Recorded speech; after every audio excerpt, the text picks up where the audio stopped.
इसी आधार से परमात्मा ने तो मंदोदरी को कहा था कि तुम्हारे शंकर से ऊपर एक और परम शक्ति है, ये तो नाशवान है, इनके द्वारा दिया गया जो सुख है अक्षीणिक है, ये आपके प्रारब्ध के कर्म को नहीं काट सकते। मंदोदरी ने सारी सच्ची मानी क्योंकि साधु कह रहे थे, दूसरी बात नहीं, फिर बातें खत्म होगी। ये तो बात कोई बताने वाला मिलता ही नहीं था उस समय, तो ये सारे नकली थे, उनकी बातों को हम ऐसे ही दृढ़ता से मानते रहे।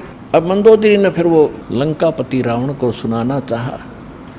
रावण के अंदर तक गोबर भरा था अहंकार शक्ति का, शंकर भगवान की पूजा करके सिद्धियां प्राप्त कर रखी थी, और मांस खावा शराब पीवा उसका यह अच्छी बात कैसे स्वभाव है।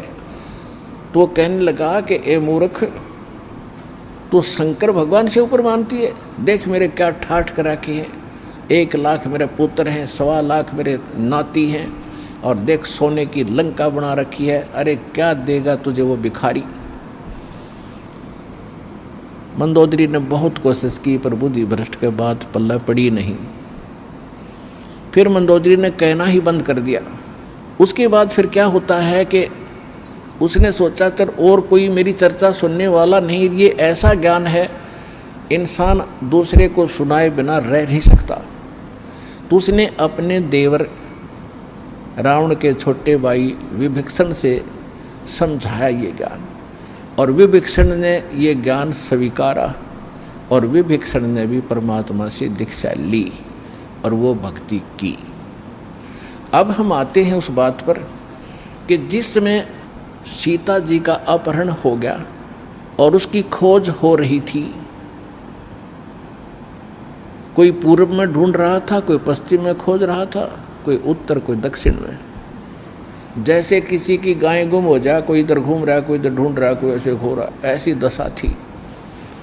अब यहाँ इस कथाओं से आपको बहुत सा निर्णय मिलेगा, और आपने ये कथा खूब सुन रखी थी पर इनका निष्कर्ष नहीं निकाला था। अब जैसे जड़ी बूटियाँ रखी हैं और उनकी गुण भी लिख रखे हैं, बड़ी अच्छी हैं, लेकिन उनसे औषधि बनाने वाला जब तक नहीं मिलेगा तो उन जड़ियों से क्या लाभ है, उनके ज्ञान से भी, उनकी कथाओं से भी। आपने ये भी सुना होगा कि जिस समय श्री रामचंद्र जी की सीता उठा ली गई थी और वो पेड़ पौधों से भी लिपट लिपट कर पूछ रहे थे, डकरा रहे थे, रो रहे थे, पशुओं से भी गले से मिलकर पूछ रहे थे, आपने मेरी सीता देखी। आकाश से कहते हैं भगवान शंकर और पार्वती ऊपर से देख रहे थे कि नीचे कौन रो रहा है। तो भगवान शंकर ने उनको प्रणाम किया ऊपर से ही, क्योंकि ब्रह्मा विष्णु शिव ये 3 भाई हैं। ब्रह्मा जी बड़े हैं, विष्णु जी बीच वाले हैं, शंकर जी सबसे छोटे हैं। और पार्वती जी तो शंकर भगवान को सुप्रीम पावर मानती थी, एक तो पति परमेश्वर, फिर महादेव नाम से जाने जाते थे।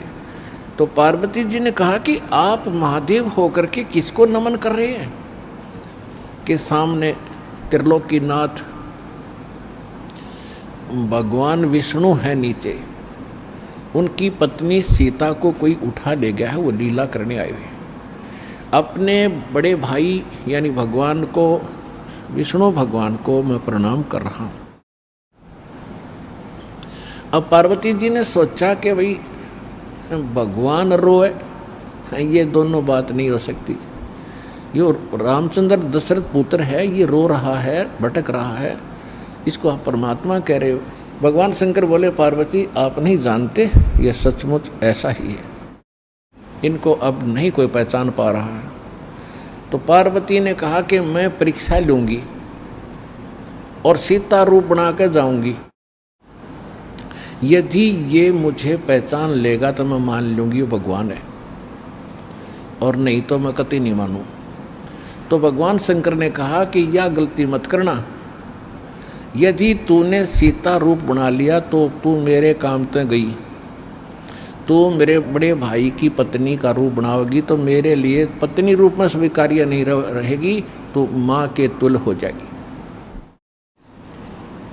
उस समय तो पार्वती ने कहा कि ठीक है, नहीं मैं नहीं जाऊंगी जी, अब शिव जी गए सैर सपट्टे को, और आदत है ये, इस मन का स्वभाव है कि क्या पता चलता, अभी 2 मिनट में परीक्षा लेकर आती हूँ।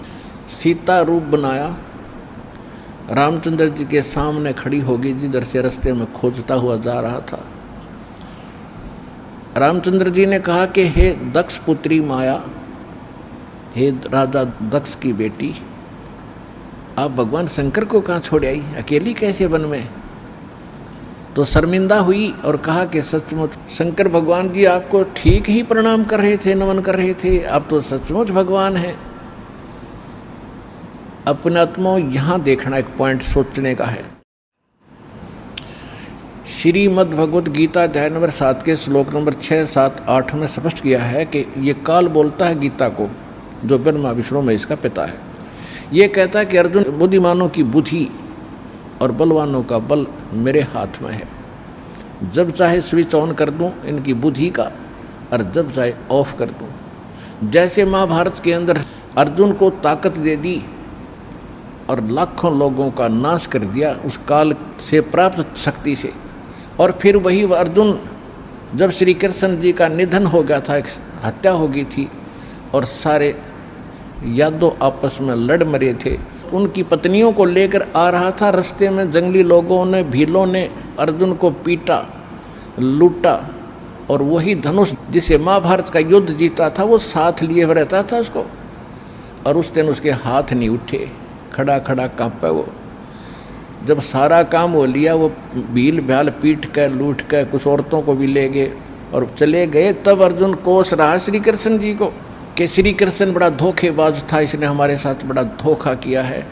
पहले तो मुझे शक्ति दे दी और ना जाने कितने जीवों का नाश करा मैंने, और आज मैं खड़ा खड़ा पिट रहा हूँ, वही अर्जुन हूँ और वही गांडी धनुष है मेरे पास, आज ये मेरे से प्रतिंचा भी नहीं चढ़ाई जा रही इसकी। तो परमात्मा ने बताया कि ना श्री कृष्ण धोखेबाज था, ये सारे इस काल के अधीन हैं, इसके रिमोट से चलते हैं। तो उसी ने, काल ने जब विनाश करना था महाभारत का, तो अर्जुन को ताकत दे दी और फिर वापस ले ली, उसने अपना काम करा दिया जो करना था नाश। अब अर्जुन कितना पिट्टो। इसी प्रकार ये कहता है बुद्धिमानों की बुद्धि मेरे पास है। अब जब श्री रामचंद्र जी की खुद पत्नी गुम थी, उसका तो पता नहीं उसने कौन उठा लेगा, ढूंढते फिर जैसे गायें गुम हो जाया करे। हर वह पार्वती पहचान ली, तू तो पार्वती है, सीता नहीं है, तो वहाँ उसकी ऑन कर दी और फिर ऑफ कर दी, ये खा धक्के। अब क्या होता है, अब हनुमान जी ने छलांग लगाई, एक सिद्धि है जो आकाश में उड़ जाने की प्राप्त हो जाती है। आकाश मार्ग से जाके वो लंका में प्रवेश हुआ हनुमान जी। उनको कुछ आभास हो गया था, किसी जटायु नाम के एक पक्षी ने बता दिया था कि लंका का राजा रावण उठा कर ले गया, इसलिए वहाँ जाने की और किसी में हिम्मत नहीं थी। सूरवीर बलवान थे, हनुमान जी ने कहा कि मैं जाऊँगा तो कुछ ऐसी निशानी दो मुझे ताकि मुझे पहचान सके कि मैं ऐरा गहरा व्यक्ति नहीं हूँ, मुझ पर विश्वास करे माता। तो कहते हैं रामचंद्र जी ने अपनी छाप दे दी, अंगूठी निकाल के, उस पर नाम लिखा था उनका, और उसको सीता खूब पहचानती थी। उधर से सीता को घना दुखी कर ही रखा था, सता रखा था रावण ने, एक नौलखे बाग में छोड़ रखा था और उससे रोजाना यातना दिलाता था और अपनी पत्नी बनने की स्वीकृति वो उससे करवाना चाहता था, वो उसने स्वीकार नहीं की। और रावण को एक श्राप लगा हुआ था कि तू कभी किसी औरत के साथ बलात् नहीं कर सकेगा, स्वेच्छा से कोई संपर्क हो तो वो अलग बात है, लेकिन तू किसी का ऐसे ज़बरदस्ती नहीं कर पाएगा, नहीं तो गल जाएगा तू। इस डर से वो ज़बरदस्ती नहीं कर पा रहा था और उधर से उसको पीड़ित कर रहा था कि स्वयं यश कर दे, लेकिन वो सीता ने नहीं किया था। एक वृक्ष के नीचे बैठी थी और अपने कर्मों को कोस रही थी। छोटा सा रूप बनाकर एक बंदर का हनुमान जी उसी वृक्ष के ऊपर बैठ गए थे। यातना देने के लिए औरतें आई थी तो भी उसने देखा था। जब वो चली गई उसके बाद फिर हनुमान जी ने ऊपर से वह अंगूठी डाल दी।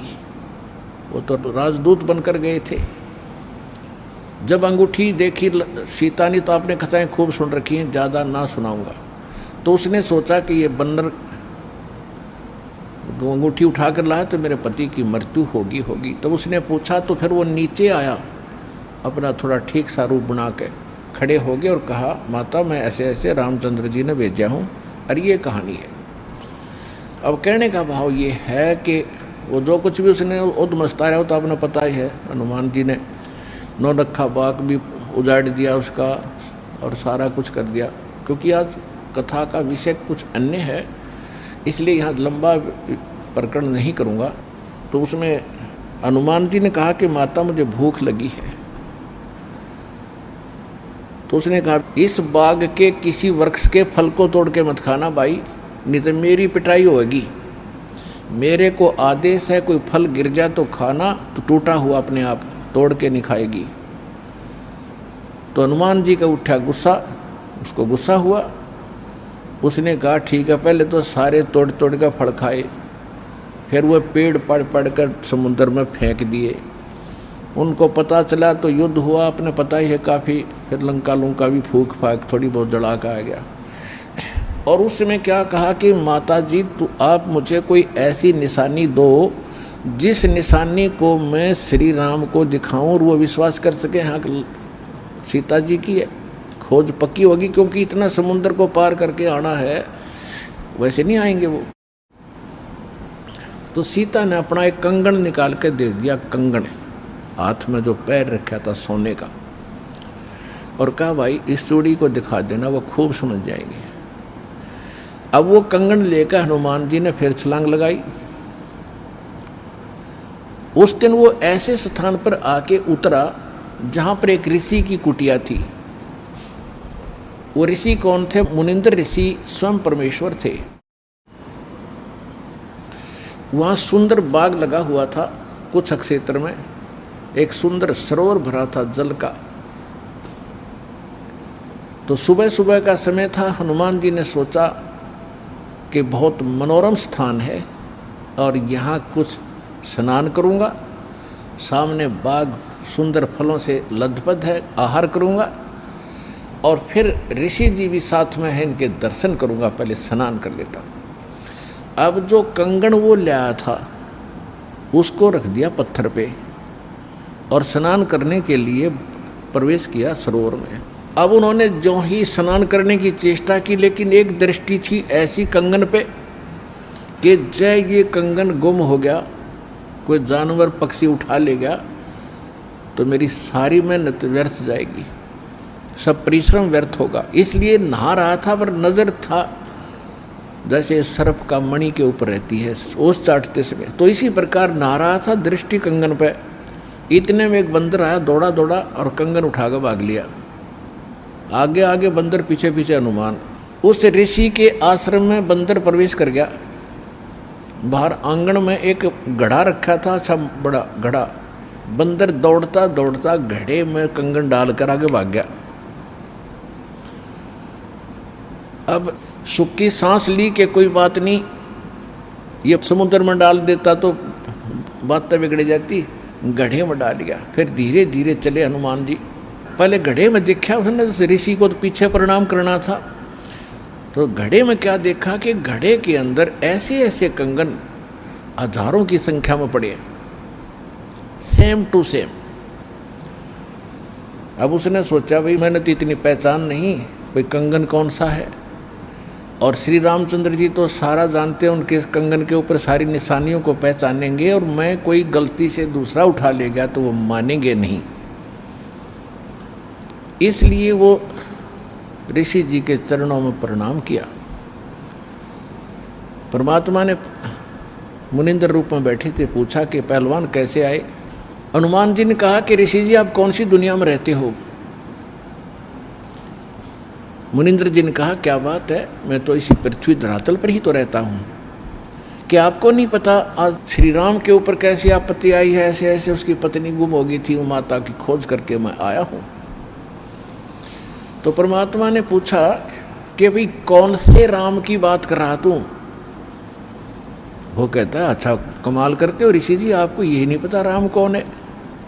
परमात्मा ने कहा बताओ तो श्री के दशरथ पुत्र श्री रामचंद्र जी, उनका वनवास हुआ था, ऐसे ऐसे सीता उठा ली थी और आज मैं खोज करके आया हूँ ऋषि जी। परमात्मा बोले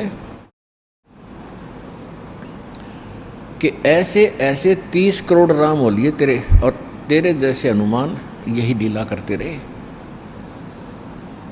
तो हनुमान जी ने सोचा कि ऋषि के साथ ज़्यादा बहस करना उचित नहीं और अपना काम करूं और चलूं। कहने लगे ऋषि जी और बात छोड़ो आप, कि मेरे सामने एक समस्या आ गई है कि ऐसे ऐसे मैं कंगन लाया था माता के हाथ का, और वो कंगन मैं स्नान कर रहा था, बंदर ने उठा के आपके घड़े में डाल दिया। तो परमात्मा बोले ले जा कंगन भाई, जा फिर अपना कर काम, जाओ हनुमान जी ले जाओ कंगन, निकाल ले जाओ, करो जो तूने करना। कहने लगे जी समस्या ये है कि इसमें और भी बहुत से कंगन पड़े हैं और इन कंगनों में पहचान नहीं कर पा रहा हूँ मैं, मेरा वो भगवान सीता जी वाला कौन सा है। परमात्मा बोले रे भले आदमी तुम लाने वाला और तुझे पता नहीं तो मैं क्या बताऊँ, फिर खोज ले कौन सा है तेरा। तो चिंतित हो गया कि भगवान दया करो। परमात्मा बोले कि जौन सा चाहे वो उठा ले जा और सेम टू सेम पाओगे, इसमें कोई दिक्कत नहीं। कैसे कैसे फिर ये कंगन आए कहाँ से आपके पास, कि अब सुन मैं कथा सुनाऊंगा तेरे को। जैसे ये रामचंद्र जो आत्मा है ये विष्णु जी की आत्मा है, ऐसे ऐसे न जाने कितनी बार धक्के खा लिए इसने, कितनी बार जन्म लिया, कितनी बार मर लिया। तो प्रत्येक त्रेता युग में ये ऐसा ही होता है। और मैं यहीं बैठा हूँ जब का, मेरी तो बहुत युगों की आयु है, मैं यहाँ बैठा हूँ। पहले इन बातों पर किसी को अविश्वास नहीं होता था। तो हनुमान जी से बताया कि तेरे जैसी आत्मा हनुमान ना जाने कितने बन करा लिए और कितने ये ऐसे कंगन ले लेकर आए हैं, इसी प्रकार वो बंदर उठा कर इसमें डालता रहा है। तो हनुमान जी ने पूछा कि हे ऋषिवर, मान लिया आपकी बात, जो कंगन लेकर हनुमान आता होगा तो वो कंगन तो लेकर भी जाता होगा, कहाँ लेकर जाता है, इस घड़े में मेरी आशीर्वाद से ऐसी पावर है कि डुप्लीकेट कॉपी तुरंत बना देता है, एज इट इज, 1 के 2 कर देता है। और नहीं विश्वास है तो ले ये कटोरा उठा के कोई दिया ले इसमें डाल के देख ले। हनुमान जी ने कटोरी उठा कर उसमें डाली, तुरंत 2 होगी, 1 जैसी। अब वो दोनों को देख रहा कि सचमुच ठीक है। तब हनुमान जी को कुछ विश्वास हुआ कि संत नहीं, ये कोई और ही महापुरुष हैं, बड़े सिद्धि युक्त हैं और सारी कथा को सही जानने वाले हैं। लेकिन कहा महाराज मैं आपकी बात से सहमत हूँ, होगा कोई और भगवान, पर अब मुझे समय नहीं आपकी सारी बात सुनने का, क्योंकि मैं परमार्थ के काम में लगा हूँ। परमात्मा बोले भाई ठीक है, ले जाए, कोई कंगन निकाल ले जाए बेटा, सारे एक जैसे मिलेंगे। वो उठा कर ले गए कंगन को। लेकिन हनुमान जी को फिर भी विश्वास नहीं हो रहा था। जब श्री रामचंद्र जी को दिखा दिया और रामचंद्र जी ने ओके कर दिया, जब हनुमान जी को संतोष हुआ कि 3100 की 100 सच बात है, वो उधर से वो ऋषि की घटना भी नहीं भूल पा रहा था, उधर से फिर युद्ध भी शुरू होना था। कहने का भाव ये है, बात फाइनल होगी कि सीता वहाँ है, सारे लक्षण बता दिए, और वो कंगन को देखकर रामचंद्र जी को विश्वास हुआ। अब समस्या आई कि उसके ऊपर पुल बनाएंगे समुद्र पर। वो कथा आपको सुना दी कि 3 दिन तक स्वयं रामचंद्र जी घुटनों पानी में खड़ा होकर के याचना करता रहा। तीसरे दिन जब उसने कहा लक्ष्मण से कि बड़ा अग्नि बांध दे, ये लातों के भूत बातों से नहीं मानते, इसको फूंकता हूँ। 3 दिन हाथ जोड़ता रहा कि हे सागर राज मुझे रास्ता दे दो, ये मान नहीं रहा है। तब विपर रूप धारण करके समुद्र आया। उसने कहा कि भगवान ऐसा ना करो, इसमें ना जाने कितने जीव जंतु हैं, सब नष्ट हो जाएंगे, आपको पाप लगेगा। और ये जल सारा समाप्त हो गया तो ये गड्ढा बन जाएगा, हजारों किलोमीटर गहरा, आप फिर भी नहीं जा सकते। कि हे रामचंद्र जी, ऐसा काम करो सर्प भी मर जाए लाठी ना टूटे। तो वो कारण जानना चाहा तो समुद्र ने बताया कि आपकी सेना में ये नल नील नाम के 2 ऐसे भक्त हैं जिनको इनके गुरुदेव का आशीर्वाद है कि इनके हाथों से पत्थर भी तैर जाते मेरे ऊपर और कोई चीज़ यहाँ पर फ्लोट नहीं कर सकेगी। अपने आत्माओं यहाँ मान बढ़ाई खत्म करती है। और जितने भी वहाँ आसपास ऋषि महर्षि भगत लोग थे, वो विष्णु पुजारी होते ही थे उस टाइम। तो सब ने पता चला कि विष्णु के अवतार श्री राम आए हैं, श्री राम की पत्नी उठा ली गई है, पता चल गया है वो रावण के यहाँ है, उसके ऊपर चढ़ाई करेंगे, लड़ाई करेंगे। वो मान नहीं रहा। तो नल और नील ये भगत सारे पहुँच गए सेना में, क्योंकि भगत तो हेल्प करें, दुखी ऐसा है कि। तो वो भी सेना में खड़ा पाया आगे दोनों। तो उनको बुलाया गया। रामचंद्र जी ने कहा भी नल नील कौन है, वो आगे आए। अब पुण्यात्माओं यहाँ मार खाता है इंसान, और परमात्मा इस प्रकार की जो हम गलतियाँ करते हैं, अपना भक्ति नाश करते हैं, उसके लिए सतर्क करते हैं। यहाँ पर क्या किया, नल और नील के मन में अभिमान आ गया, अहंकार आ गया कि आज हनुमान भी फेल, रामचंद्र भी फेल, क्योंकि पत्थर नहीं तर रहे, समुद्र पुल नहीं बन रहा। हमारे पास ऐसी शक्ति है कि पत्थर रखेंगे तैर जाएंगे, आज हमारी वाह वाह हो जाएगी। अंगद भी फेल, सुग्रीव भी फेल, जामवान भी फेल। ये फेल का चक्कर मारा जीव ने। तो उस दिन वो आए, ना मालिक याद किया। रामचंद्र जी ने पूछा कि तुम्हारे पास कोई ऐसी शक्ति है पत्थर तैर जाते? कहाँ जी है, कि ट्राई करके दिखाओ। उठाया, पत्थर रखा, क्यों अभिमान था कि कर देंगे काम, वो डूब गया। दूसरा फिर रखा, वो भी डूब गया। तीसरा फिर रखा, वो भी डूब गया।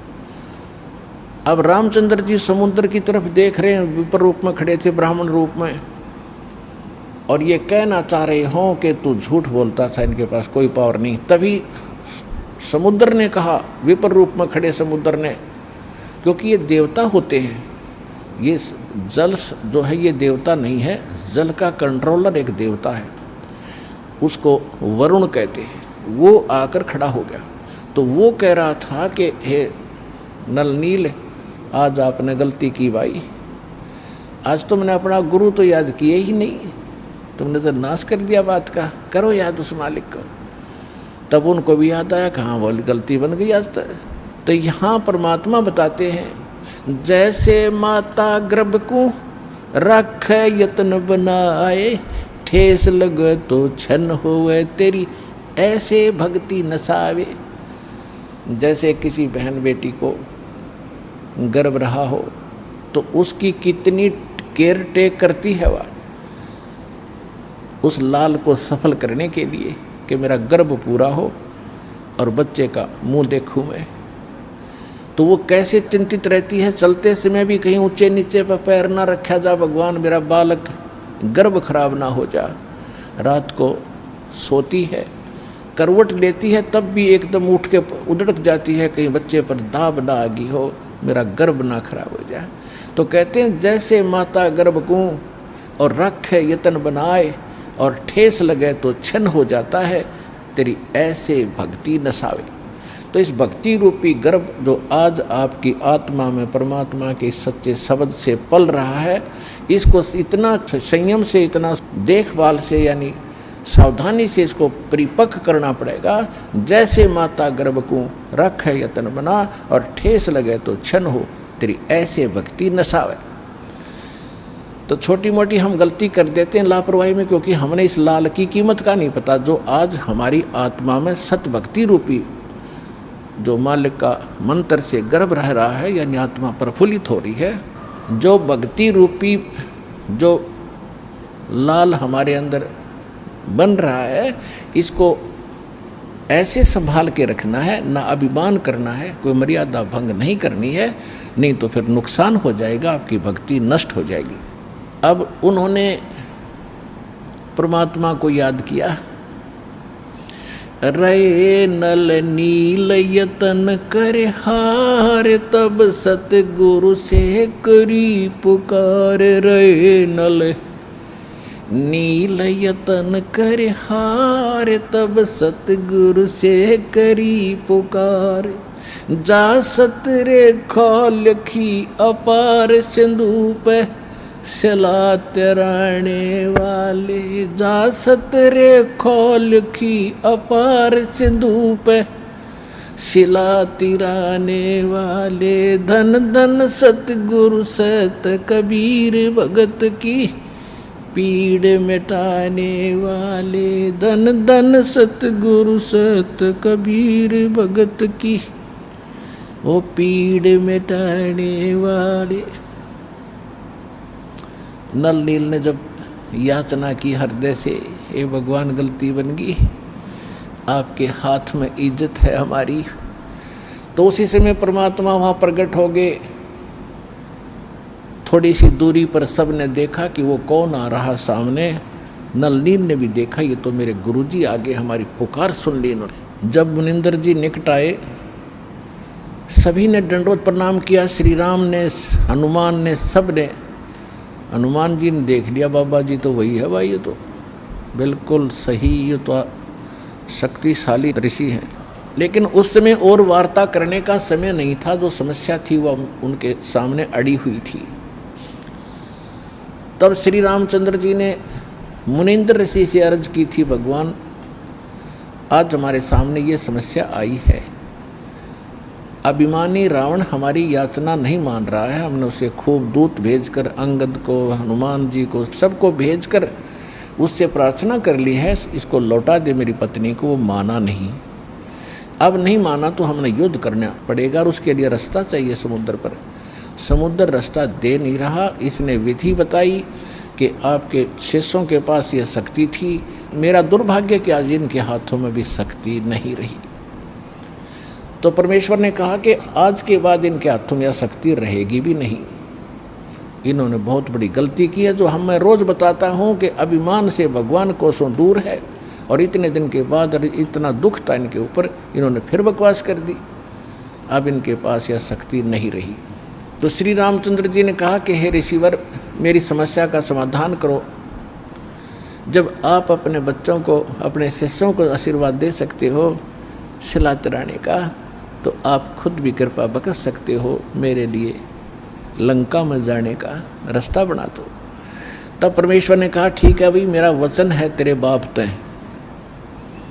परमेश्वर ने कहा था कि तेरे बाप से मेरा वचन है कि तेरा पुल बनवाऊंगा। अब ये रामचंद्र जी का समझ में नहीं आई कि मेरे बाप से और क्या वचन है इनका, क्या वायदा है। परमात्मा ने अपनी प्यारी आत्मा धर्मदास जी को बताया था कि जब मैं प्रथम सतयुग में सतलोक से यहाँ आ रहा था, तो बीच में इस काल की एक तपस्या है, वहाँ पर जीव दुखी किए जा रहे थे और मैं जोग जीत रूप में अपने पुत्र के रूप में वेशभूषा में था। तो इसने पहले मेरे साथ कुछ बकवास करी थी, ज्योति निरंजन ने इसकी पार नहीं बसाई थी, तो मेरे चरणों में गिर गया था। और इसने मेरे से वचनबद्ध करवा कर कुछ प्रार्थना की थी कि कुछ और सुविधा मुझे देना। उनमें से एक तो ये थी कि मेरा पुत्र विष्णु श्री राम रूप में जाएगा, और ऐसे उसके प्रारब्ध में लिखा है कि उसकी पत्नी को रावण उठाएगा, समुद्र पर पुल नहीं बनेगा, आपके बगैर वहाँ कोई कृपा नहीं कर सकेगा, उसकी हेल्प नहीं कर सकेगा। तो परमात्मा ने स्वीकार किया था कि मैं ये काम भी करूँगा। फिर दूसरा वर्ग किया था कि वो फिर समुद्र के ऊपर उसने जो तीर त्यार दिखा के जबरदस्ती धमका के रास्ता लेना चाहा था, इसका प्रतिशोध समुद्र लेगा। वो क्या करेगा कि जब ये श्री कृष्ण रूप में जाएगा और फिर ये क्या करेगा, बाद में मृत्यु के उपरांत एक राजा को दर्शन दे करके जगन्नाथ का मंदिर बनवाना चाहेगा अपनी महिमा बनाए रखने के लिए। तो उस पुरी के स्थान पर जो जगन्नाथ मंदिर बनवाओगा, उसको समुद्र इस प्रतिशोध में नहीं बनने देगा कि इसने मेरी बेइज्जती की थी तीर दिखा के राम रूप में। इसका प्रतिशोध लेगा और वो मंदिर न बनने नहीं देगा, बार बार तोड़ेगा। आप उसका मंदिर बनवाना। क्योंकि बच्चे हट कर लेते हैं तो वो मानते नहीं हैं, तो इसलिए वो कह रहा था जी आप दया करिए, मानेगा नहीं। तब परमेश्वर ने कहा था तथास्तु। और भी कई चीज़ें कही थी कि दूसरा ये मांगा था कि 3 युगों में जीव थोड़े पार करना। क्योंकि परमात्मा ने कहा था कि मैं कलयुग या तेरे नीचे के लोकों में जाऊंगा और तूने सबको मिसगाइड कर रखा है, सच्चा भगवान सच्चा ज्ञान छुपा रखा है, मैं सच्चाई बताऊंगा और सबको ज्ञान दूंगा, ऐसी भक्ति और नाम दूंगा, सभी तेरे लोक से पार होकर सतलोक जाएंगे।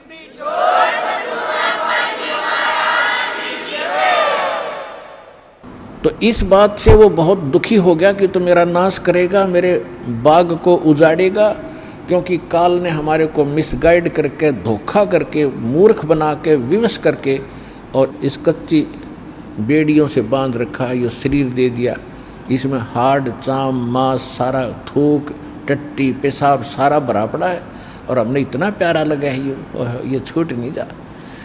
परमात्मा कहते इतना बढ़िया शरीर दूंगा, वहाँ जाकर ना नाड़ी होगी, ना नस होगी, ना कोई बीमारी, ना हारी, ना कोई बीपी हाई, ना लो होगा। तो वो हमने पता ही नहीं था कोई ऐसा भी स्थान है जहाँ ऐसा सुख है।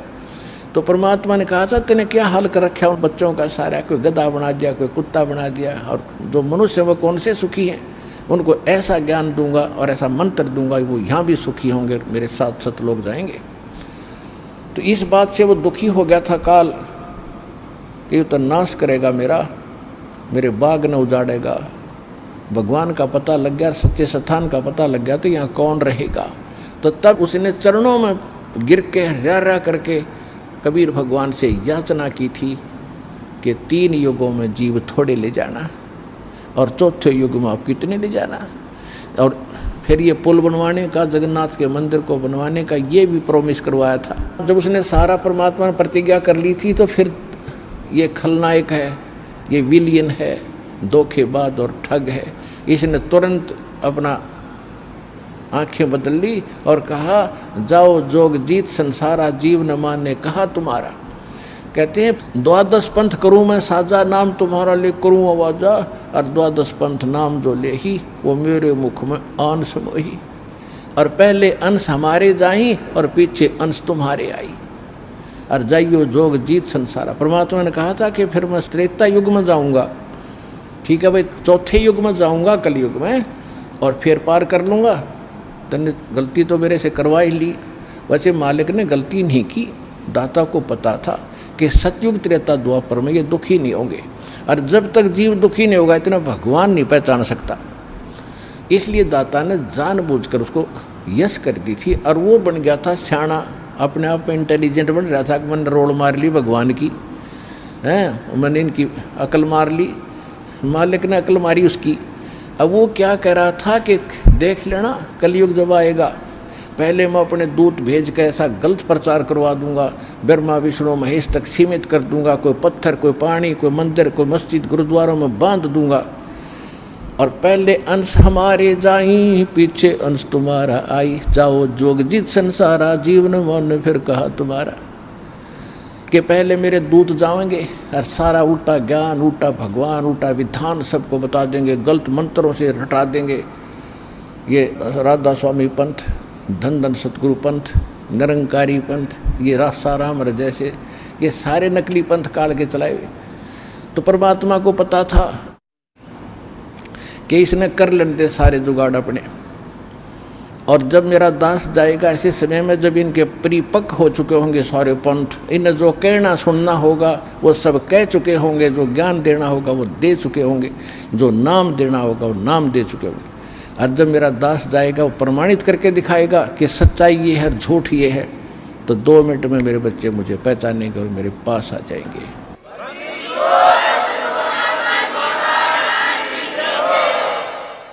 परमेश्वर ने कहा था कि चौथा युग जब कलयुग आई तब हम अपना अंश पठाई, और घर घर देखो बोध विचारा, और सत्य नाम सब ठोर उचारा। तो इस प्रकार परमात्मा ने जो बताया था कि चौथा युग जब आएगा और कलयुग बीतते 5500 पाचा, जब ये वचन मेरा होगा साचा। कलयुग बीत जावे जब एता, सकल सृष्टि सभी प्राणी परम पुरुष पद चेता, कि जब वो कलयुग 5500 वर्ष बीत जाएंगे तब ये मेरी बात सच्ची होगी कि घर घर में सतनाम का जाप होगा, घर घर में मेरे ज्ञान की चर्चा होगी। लेकिन ये उस समय सच्चा होगा जब कलयुग 5505 बीत जाएगा, और उस समय सभी को पता होगा कि एक परम पद है। कौन सा? गीता अध्याय नंबर 18 के श्लोक नंबर 62 में, जिसके विषय में कहा कि अर्जुन तू सर्वभाव से परमेश्वर की शरण में जा, उसकी कृपा से ही तू परम शांति को और सनातन परम धाम को, शाश्वत स्थान को प्राप्त होगा। गीता अध्याय नंबर 15 के श्लोक नंबर 4 में कहा कि तत्वदर्शी संत की प्राप्ति के उपरांत उस तत्व ज्ञान से इस अज्ञान को काटकर उसके पश्चात परमेश्वर के उस परम पद की खोज करनी चाहिए, जहाँ जाने के बाद साधक कभी लौटकर संसार में नहीं आते।